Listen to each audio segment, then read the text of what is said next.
अस्सलाम वालेकुम everyone, this is Laiba Abbasi और आप देख रहे हैं देसी टीवी यूएसए पर मेरा शो जिसका नाम है cricket capsules by Laiba Abbasi. अगर आप चाहते हैं कि आप पूरी दुनिया में जितनी भी क्रिकेट हो रही है उसके साथ अपने आप का कनेक्शन बनाएं, उसके साथ कनेक्टेड रहें, उसके बारे में लेटेस्ट अपडेट्स जानते रहें, आपको पता हो कि पूरी दुनिया की क्रिकेट फील्ड में क्या हो रहा है, किसने कितने रन्स बनाए, कि कौन क्या कर रहा है, कौन सी टीम किस स्टेज पर है, तो उसके लिए ज़रूरी है कि आप सबसे पहले तो इस शो के साथ अपना एक लिंकेज बनाएं, इस शो के साथ अपनी इंगेजमेंट बढ़ाएं। And that is only possible जब आप इस चैनल को सब्सक्राइब करोगे।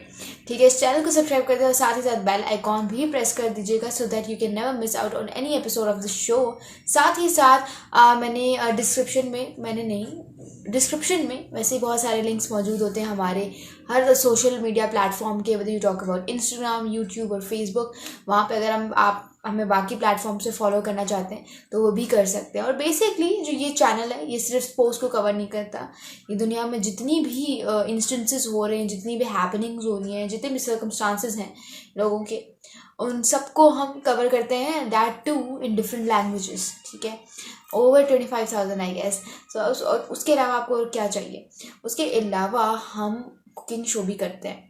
कुकिंग शो में आपको पता है डिफरेंट रेसिपीज़ होती हैं, इफ्तारी होती हैं, सहरी दावत्स होती हैं, तो उसके लिए ज़रूरी होता है कि बहुत सारी लड़कियों को आजकल कुकिंग करना नहीं आती, तो उसके लिए ज़रूरी है कि फिर आप अगर चाहते हैं कि आपको कोई किसी रेसिपी मिल जाए तो हम जो है वो अपने इस चैनल पे कुकिंग रेसिपीज़ भी डालते हैं। सो मेक श्योर कि आप उसके साथ भी जो है वो इंगेज रहें। साथ ही साथ आज के जो है एपिसोड में हम बहुत सारे चैप्टर्स के बारे में बात कर रहे हैं, तो आप लोगों के कन्वीनियंस के लिए हमने नीचे टाइम चैप्टर्स भी दे दिए।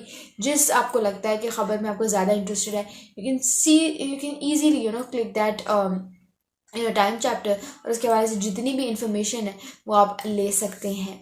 Starting of with IPL. सबसे पहले तो आईपीएल से बात करते हैं। आईपीएल का आज जो है वो आई गेस 6वां या 7वां मैच था between Delhi Capitals and Rajasthan Royals. Delhi Capitals मैं आपको क्यों कहती हूँ कि कराची किंग्स से मैं उसको मुशावरत इसलिए देती हूँ क्योंकि इन्होंने नाम तो बड़े रखे हुए हैं, लेकिन अगेन कभी ये अपने लक की वजह से हार जाते हैं, कभी इनके नाम बड़े परफॉर्म नहीं कर पाते। Rajasthan Royals batting first posted a target of 186 for the loss of only 5 wickets. ठीक है, 185 ऑन बोर्ड रखने में जो सबसे बड़ा हाथ था वो था रेयान पारग ने जो है वो 85 ऑफ ओनली 43 बॉल्स, यानी कि इस बंदे ने 85 रन स्कोर किए सिर्फ और सिर्फ 43 बॉल्स में, जिसमें 7 चौके और 6 छक्के शामिल थे। 186 के स्ट्राइक रेट से इसने बैटिंग की और क्या ज़बरदस्त कमाल की इसने इनिंग्स खेली। इसी की वजह से जो है ना, जैसे कहते हैं कि राजस्थान रॉयल्स को एक एज मिला। बाकी उनकी बैटिंग कार्ड अगर आप रिव्यू कर लो तो किसी ने भी कुछ नहीं किया, ना संजू सैमसन ने कुछ किया ना, और टॉप ऑर्डर तो वैसे ही फेल हो गया था ना इनका, तो मतलब टॉप ऑर्डर ने कुछ नहीं किया, ये पराग ने कुछ किया, और साथ ही साथ नीचे जो है लोअर मिडिल ऑर्डर में आके रविचंद्रन अश्विन ने अच्छा कैमियो खेला। इस तरह से छोटे मोटे कैमियोज एंड में आते रहे, जिसकी वजह से जो है वो 185 जितना स्कोर बन गया था। अगर आप विकेट्स की बात करें जो दिल्ली कैपिटल्स के बॉलर्स ने ली, युजवेंद्र चाहल was able to grab 2 wickets, बाकी किसी ने ऐसा कोई खास परफॉर्मेंस नहीं दी, और एक बर्गर ने 2 विकेट्स ली थी। बर्गर वही नाम जिसने इंग्लैंड के फर्स्ट टेस्ट मैच में, जो कि इंडिया के अगेंस्ट था, तंग करके रखा था इंडियन बैट्समैन को। उसके अलावा अगर आप बात करें जब दिल्ली कैपिटल्स आया चेस करने के लिए, तो क्या हुआ? जब Delhi capitals came on to chase, David Warner ने अच्छा कैमियो खेला। ठीक है, बीइंग द ओपनिंग बैट्समैन उसने अच्छा कैमियो खेला। मिचेल मार्श ने थोड़ा बहुत कर लिया, लेकिन अगेन वो उस तरह से नहीं कर पाए जिस तरह से उनको करना चाहिए था। Rishabh Pant failed a big time. ठीक है, उसके अलावा अगर आप बात करो कि बाकी किसने कुछ किया, तो किसी ने भी कुछ नहीं किया। ठीक है, मतलब एवरी वन, जो अगर आप उनके बैटिंग कार्ड को देखो तो कैमियो सबकी तरफ से है, but the one thing that was needed वो थी एक स्टेबल पार्टनरशिप। वो पार्टनरशिप ना लगने की वजह से जो है वो दिल्ली कैपिटल्स ये मैच हार गया। 12 रन से जो है दिल्ली कैपिटल्स ये मैच हार गया था, वरना उनकी भी कोई विकेट्स इन कंट्रोल ही थी। उनकी भी 5 विकेट्स गिरी थी, उनकी भी 5 विकेट्स गिरी थी, बट द पॉइंट इज़ कि अगर वो छोटी सी पार्टनरशिप लग जाती है और 12 रन स्कोर हो जाते तो Delhi Capitals might have one it for themselves. ठीक है, उसके अलावा अगर आप बात करो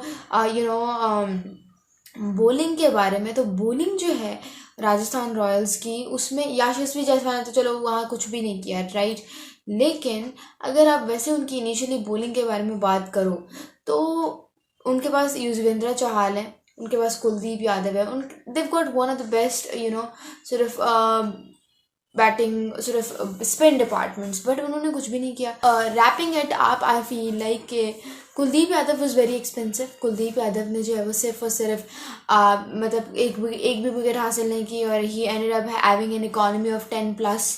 ठीक है, तो Kuldeep Yadav failed a big time, हालांकि उनको होना नहीं चाहिए था उस तरह से, बट वो भी उस तरह से कुछ कर नहीं पाए अनफॉर्चुनेटली फॉर हिज टीम। तो इस तरह से जो है वो इस मैच का वाइंड अप होता है। इतना ज़्यादा कोई हाइप वाला मैच नहीं था आई वुड से, इतना ज़्यादा जिसे कहते हैं कि अभी तक थ्रिलर्स होते आ रहे हैं, तो इस मैच में बहुत ज़्यादा इंटरेस्ट कम था लोगों का, किसी ने ऐसे चीज़ को देखा भी नहीं। इंडियन ऑडियंस तो देखती रहती है, बट वैसे बहुत बोरिंग सा मैच था। I didn't enjoy it personally, मुझे तो उस तरह से ख़ास नहीं लगा। अगर आपको लगा to tell me in the comments below. अब बात करते हैं पाकिस्तान क्रिकेट में इंस्टेबिलिटी के बारे में। पाकिस्तान क्रिकेट का नाम लिया जाए और इंस्टेबिलिटी ना हो, ऐसा कैसे हो सकता है? आपको पता होगा कि अभी एक काकुल में चलें इसको थोड़ा सा बाद में डिस्कस करते हैं। अभी हम बात करते हैं कि पाकिस्तान का नया कैप्टन कौन होगा, मतलब who would lead Pakistan in the upcoming T20 world cup. कौन लीड करेगा इस टीम को? पहले तो शाहीन और रिजवान की डिबेट चल रही थी कि शाहीन और रिजवान में से जो है किसी को आना चाहिए और इसको हैंडल करना चाहिए, इसको लीड करना चाहिए, ना दैट स्टफ। ठीक है, रिजवान का नाम आ रहा था, लेकिन रिजवान का नाम पिछले 2 दिनों से आना बंद हो गया था। उसके आपको पता होगा, मैं अपने हर समय बताती हूँ कि उसके टॉप पे बाबर आजम का नाम आता था। मुझे पर्सनली इतनी हैरत होती है कि एक ऐसा इंसान जिसको आपने इतना मतलब एक तरह से जलील करके आपने उससे रेजिग्नेशन लिया कप्तानी का, और फिर आपके अंदर इतने गट्स हैं कि आप फिर उसी इंसान को दोबारा से कैप्टनसी ऑफर कर रहे हो कि आओ भाई तुम हमारी टीम को लीड करो। एक तरह से आप उसके साथ ज्यादती कर रहे हो कि उसकी जो है परफॉर्मेंस वापस आ गई है। ठीक है, he is now able to good bat in good, मतलब हर तरह की कंडीशंस में वो बंदा अच्छी बैटिंग कर लेता है।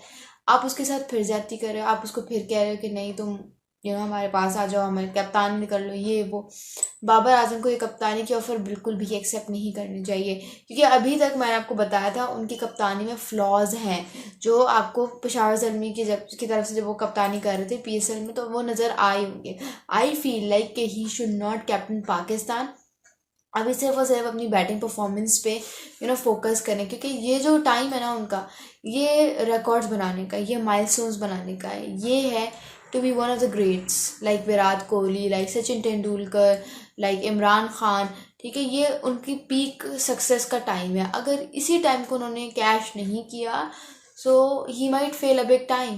तो कहने का मकसद सिर्फ ये है कि Babar Azam I feel like कि उसको कप्तानी के लिए मत चूज़ करो। अभी कह रहे हैं कि सिलेक्टर्स ने तो उनका नाम प्रॉपर लिख के जो है वो चेयरमैन PCB को भेज दिया, बट मुझे नहीं लगता कि बाबर आजम जो है उनको कप्तानी की इस फील्ड में आना चाहिए। मेरे ख्याल से शाहीन के साथ सबसे पहले तो बहुत बड़ी ज़्यादती है।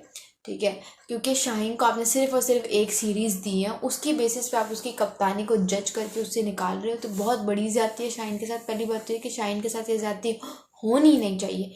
दूसरी बात यह कि अगर आप कर ही रहे हो तो एटलीस्ट उसकी जगह पर किसी ढंग के कप्तान को लेकर आओ, रिजवान को लेकर आओ। जो इमाद वसीम का नाम आ रहा है क्यों आ रहा है, शादाब का नाम क्यों आ रहा है? ठीक है, शादाब अगर आप देखो तो उसकी टीम ऑन एंड ऑफ रही थी पूरे टूर्नामेंट में। वो तो आखिरी के कुछ जो नॉकआउट मैचेस थे उसमें इमाद वसीम परफॉर्म करने लग गया था। ठीक है, तो बेसिक जो है मेन फैक्टर वो आपका इमाद था, बॉलिंग में भी बैटिंग में भी। वो बंदा बॉलिंग में भी आपको परफॉर्म करके देता था, बैटिंग में भी आपको परफॉर्म करके देता था। ठीक है, तो इसमें शादाब खान की कप्तानी को इतना क्रेडिट्स नहीं दिए जा सकते कि आपको उसको कप्तान बना दो, नहीं, उसको छोड़ दो, शादाब खान को साइड पे कर दो। अब आते हैं Imad Wasim. I don't feel like कि इमाद वसीम को कप्तानी करनी चाहिए, उनके पास ऐसा सच एक्सपीरियंस नहीं है, और उसके अलावा उनके बहुत ज़्यादा टर्म्स एंड कंडीशंस ख़राब है। बहुत सारे प्लेयर्स के साथ उनके टर्म्स अच्छे नहीं हैं, तो एक ऐसे प्लेयर को लेकर आओ जो यूनिटी कायम करके रखे। And I feel like he is none other than Mohammad Rizwan. Mohammad Rizwan कप्तान के तौर पे तो बहुत अच्छे। I agree with the fact कि he is not as good as he should have been in this format as a batsman, as an opening batsman, लेकिन अगर नहीं है तो विकेट कीपिंग आप उसकी देख लो कितनी ज़बरदस्त ऑन पॉइंट होती है। उसके अलावा उसकी कप्तानी देखो। तो मेरे ख्याल से सिर्फ एक एस्पेक्ट को जज करके जो है ना देखो, वो यूनिटी कायम करने में भी अच्छा, उसकी कप्तानी भी बहुत लेवल की है, और उसके अलावा और भी बहुत सारे फैक्टर्स हैं that you can look out for. तो मेरे ख्याल से Mohammad Rizwan is the best candidate for the role of captaincy. आपको क्या लगता है, do tell me in the comments below. और साथ ही साथ आपको बताती चलूँ कि पाकिस्तान क्रिकेट जो है वो आने वाले 2 दिनों में कैप्टन का नाम रिवील कर देगी। तो मेरा वो जो 2 दिन का बाद वाला एपिसोड होगा वो बड़ा एक्साइटिंग होगा। तो अगर देखना चाहते तो वही सब्सक्राइब कर लें। आप लोगों पे डिपेंड करता है कि आप लोग सब्सक्राइब करते हैं कि नहीं करते। उसके बाद अगर आप बात करें काकुल के कैंप के बारे में, आपको पता है कि पाकिस्तान क्रिकेट टीम की जो है वो एक आर्मी के अंडर ट्रेनिंग हो रही है, ठीक है। और उसमें जो है हमारे लड़के रोज़ प्रैक्टिस करते हैं काकुल के कैंप में। एबटाबाद में एक जगह है उधर। आज जो है जहाँ रिपोर्ट्स बता रही हैं कि इरफान खान न्याजी, जो कि कराची किंग्स के इमर्जिंग प्लेयर थे और emerging player of the tournament भी हैं, ही वन इन अ सेंस के 2 किलोमीटर्स की जो है उन्होंने रेस लगाई थी और कंप्लीट उन्होंने की मेरे ख्याल से 6 मिनट के अंदर अंदर उन्होंने अपनी 2 किलोमीटर की रेस कंप्लीट कर दी। और ये जो है सबसे ज़्यादा जल्दी उन्होंने ही किया था, ठीक है। उसके बाद बाकियों के नाम आते गए, उसमें 9 मिनट में किसी ने किया, किसी ने 8 मिनट में किया, किसी ने जो है वो 1 किलोमीटर किया, वो भी 20 मिनट में। भाई ये कौन है? ये आज़म खान है। आज़म खान, मुझे समझ नहीं आती what is the need to create first out of it. आपको नहीं पता कि आज़म खान के फिटनेस इश्यूज़ हैं? तो फिर ये कहने का क्या मकसद है कि यार ये तो मोटा है, इससे तो भागा भी नहीं जा रहा, टीम में कैसे आएगा, ये वो। You need to see the fact कि मोटा है तो आपको पता है वो मोटा है, लेकिन उसकी पावर टेक अच्छी है, उसके रिफ्लेक्सेस उसको अलाउ नहीं कर रहे टू लूज हिज फेट। उसको अगर लगता है कि उसकी वो एबिलिटी भी ख़त्म हो जाएगी तो फिर आपका क्या जा रहा है? मतलब आई डोंट अंडरस्टैंड इट। आपका तो कुछ जाना ही नहीं चाहिए ना। तो थोड़ा हल्के आओ, थोड़ा हौले आओ। उसका काम है बैटिंग करना। फिटनेस ठीक है, वो जब उसको लगेगा उसको फिट होना चाहिए वो हो जाएगा। इतना मजाक नहीं उड़ाओ किसी का कि कल को आपका मजाक बन जाए, ठीक है ना। अब सबको पता है कि ही नॉट फिजिकली फिट उस तरह से कि वो 2 किलोमीटर 6 मिनट या 5 मिनट में भाग जाए, नहीं।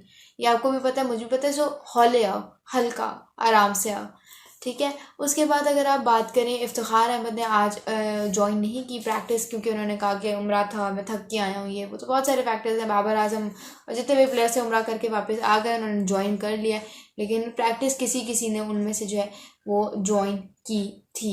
उसके बाद अगर आप बात करें एक और चीज़ के बारे में, वो है पाकिस्तान वर्सेस आयरलैंड की सीरीज़। पाकिस्तान वर्सेस आयरलैंड की सीरीज़ बहुत सारे लोगों को यूजलेस लग रही है, बट आई फील लाइक ये सीरीज़ बहुत ज़्यादा इंपॉर्टेंट होने वाली है पाकिस्तान के लिए in terms of practising and nourishing their skills.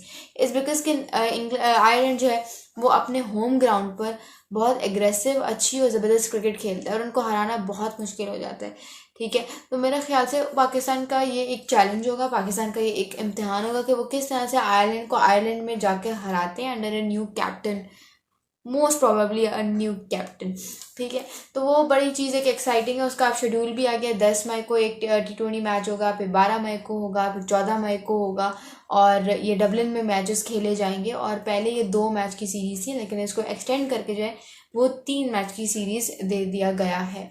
फिर पाकिस्तान वर्सेस इंग्लैंड होगा, फिर फाइनल हमारा T20 वर्ल्ड कप आ जाएगा।